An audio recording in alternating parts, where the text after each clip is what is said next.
আসসালামু আলাইকুম। আশা করি সবাই ভালো আছেন। আজকে আবারও চলে এসেছি আপনাদের মাঝে ছোট্ট একটি ভিডিও নিয়ে। আমাকে অনেকেই প্রশ্ন করে থাকেন যে ভাই আমি একটি ঘর তৈরি করব, এখন আমি কোন সিমেন্ট ব্যবহার করব? বাজারে বিভিন্ন ধরনের সিমেন্ট পাওয়া যায়। তো কোন সিমেন্টটা ভালো? বিভিন্ন নামের সিমেন্ট কিন্তু আছে। তো অবশ্যই ভিডিওটা স্কিপ করবেন না। ছোট্ট একটি ভিডিওর মাধ্যমে আপনাদেরকে বলে দিব যে কোন সিমেন্টটা ব্যবহার করবেন কোন কাজের মধ্যে এবং কোন সিমেন্টটা ভালো হবে আপনার বাড়ি তৈরি করার ক্ষেত্রে। তো বাজারে কিন্তু দুই ধরনের সিমেন্টই কিন্তু পাওয়া যায়। আপনার নাম অনেক ধরনের নামই আছে, সিমেন্ট অনেক ব্র্যান্ডের সিমেন্ট আছে, অনেক কোম্পানির সিমেন্ট আছে। কিন্তু ব্র্যান্ড যেটাই হোক না কেন আপনার নাম অনেকগুলো হইতে পারে, অনেক নামের সিমেন্ট হইতে পারে। সিমেন্ট মূলত দুই ধরনের, সব কোম্পানির মধ্যে কিন্তু দুই ধরনের সিমেন্ট পাওয়া যায়। একটা হচ্ছে আপনার ওপিসি অর্ডিনারি পোর্টল্যান্ড সিমেন্ট, আর একটা হচ্ছে আপনার পিসিসি পোর্টল্যান্ড কম্পোজিট সিমেন্ট। এই দুই ধরনের সিমেন্টই কিন্তু বাজারে পাওয়া যায়। সব কোম্পানিতেই কিন্তু দুই ধরনের সিমেন্ট তৈরি হয়ে থাকে, যে কোনো কোম্পানি হোক না কেন। বিভিন্ন নাম থাকতে পারে সিমেন্টের, বিভিন্ন ব্র্যান্ড থাকতে পারে, কিন্তু মূলত সিমেন্ট হচ্ছে দুই ধরনের, পিসিসি এবং ওপিসি। তো পিসিসি ওপিসি অনেকেই বলতে পারেন এটা কীভাবে চিনবো। আমি আগেই বলেছি যে লেখাটা আছে সিমেন্টের গায়ে, সিমেন্টের বস্তার গায়ে লেখাটা লক্ষ্য করলে আপনারা বুঝতে পারবেন। ওপিসি সিমেন্টের যেই বস্তা আছে এই বস্তার গায়ে কিন্তু লেখা থাকবে আপনার অর্ডিনারি পোর্টল্যান্ড সিমেন্ট। এই যে অর্ডিনারি শব্দটা কিন্তু থাকবে আপনার ওপিসি সিমেন্টের মধ্যে। আর অন্যদিকে পিসিসির যে বস্তা আছে বস্তার গায়ে লেখা থাকবে আপনার পোর্টল্যান্ড কম্পোজিট সিমেন্ট। অর্ডিনারি কিন্তু শব্দটা থাকবে না, পোর্টল্যান্ড কম্পোজিট সিমেন্ট, এটা হচ্ছে আপনার পিসিসি সিমেন্ট। এবং বিভিন্ন কিছু কিন্তু লেখা থাকে, সবগুলোই কিন্তু বস্তার গায়ে লেখা থাকে যে এই সিমেন্টের মধ্যে কি কি ব্যবহার করা হয়েছে। তো এই সিমেন্টের বস্তার গায়ে কিন্তু লেখা থাকে যে পদার্থগুলো দিয়ে সিমেন্টটা তৈরি করা হয়েছে। যে পদার্থগুলো আছে সিমেন্টের গায়ে, ক্লিংকার, ফ্লাই অ্যাশ এবং জিপসাম, এগুলো কিন্তু থাকে। তো এক্ষেত্রে আপনারা কোন সিমেন্টটা ব্যবহার করবেন এবং কোন সিমেন্টের কি কার্যকারী ক্ষমতা, এটা আপনাদেরকে একটু বলার চেষ্টা করি। এটা হচ্ছে আপনার যে পিসিসি সিমেন্ট, এটা কিন্তু আপনার এটা শক্ত হইতে কিন্তু অনেক সময় নেয়। এটা ধীরে ধীরে শক্ত হয়। পিসিসি যে সিমেন্টটা আছে এটা আপনার অতি তাড়াতাড়ি শক্ত হয় না, এটা সময় নেয়। আর অন্যদিকে আপনার যেই ওপিসি সিমেন্ট আছে এটি কিন্তু আপনার দ্রুত শক্ত হয়ে যায়। অর্থাৎ এখানে সময়টা হচ্ছে আপনার 28 দিনের ভিতরেই কিন্তু সম্পূর্ণ শক্তি অর্জন করে ওপিসি সিমেন্ট।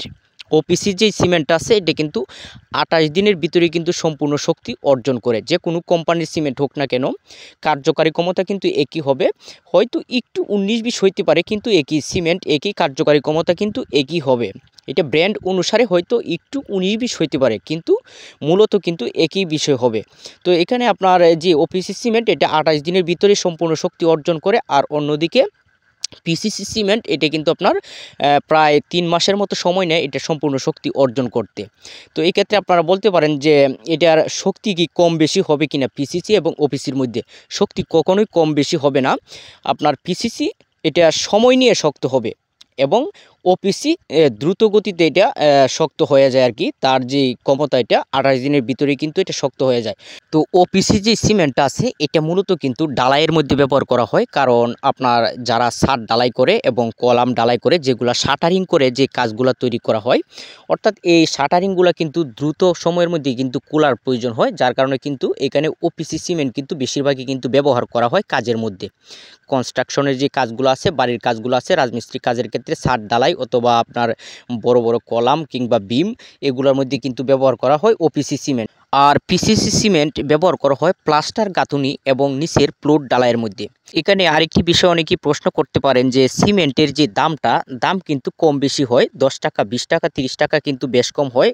কোনো সিমেন্টের দাম একটু বেশি, কোনো সিমেন্টের দাম একটু কম। এটার কারণ কি? এটার কারণ হচ্ছে আপনার এই সিমেন্টগুলা যে পদার্থ দিয়ে তৈরি করা হয় এগুলা কিন্তু বস্তার গায়ে লেখা থাকে, যেমন ক্লিংকার, জিপসাম, ফ্লাই অ্যাশ।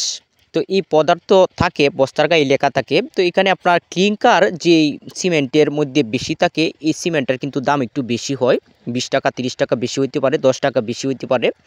এবং ফ্লাই অ্যাশ যেই সিমেন্টের মধ্যে বেশি থাকে এই সিমেন্টের মধ্যে কিন্তু ক্লিংকার কম থাকে, এবং ক্লিংকার যেটার মধ্যে বেশি থাকে এটার মধ্যে ফ্লাই অ্যাশ কম থাকে। তো আপনারা অবশ্যই যেটার মধ্যে ক্লিংকারের পরিমাণ বেশি আছে এই সিমেন্টটা কিন্তু আপনারা কিনবেন, তাহলে কিন্তু আপনাদের কাজটা ভালো হবে। এবং এই বেশিরভাগই কিন্তু আপনার ওপিসি সিমেন্টের মধ্যে কিন্তু আপনার ক্লিংকারের পরিমাণ কিন্তু বেশি থাকে। কোন সিমেন্টের মধ্যে কতটুকু ক্লিংকার আছে এটা কিন্তু বস্তার গায়ে কিন্তু লেখা থাকে, লক্ষ্য করলে আপনারা দেখতে পারবেন। তো আপনারা বাড়ির কাজে কিন্তু ওপিসি সিমেন্ট আপনারা ব্যবহার করতে পারেন। এটা দিয়ে কাজ করলে দেখছি ভালো লাগে। আমি আমার অভিজ্ঞতা থেকে এটা দ্রুত গতিতে শক্ত হয়ে যায় এবং এটার মধ্যে কিন্তু ক্লিংকারের পরিমাণেও কিন্তু বেশি থাকে, বেশিরভাগই আমি লক্ষ্য করে দেখেছি। আশা করি আপনারা বুঝতে পেরেছেন। ভিডিওটি ভালো লাগলে অবশ্যই একটি লাইক করে দিবেন। চ্যানেলে যদি নতুন হয়ে থাকেন অবশ্যই চ্যানেলটাকে সাবস্ক্রাইব করে দিবেন। কাজের গুরুত্বপূর্ণ বিষয়গুলো জানতে পারবেন এবং কাজের খরচ সম্বন্ধে আপনারা জানতে পারবেন আমার এই চ্যানেল থেকে ভিডিওর মাধ্যমে। আপনারা ভালো থাকবেন, সুস্থ থাকবেন। আজকে এই পর্যন্তই। ধন্যবাদ সবাইকে।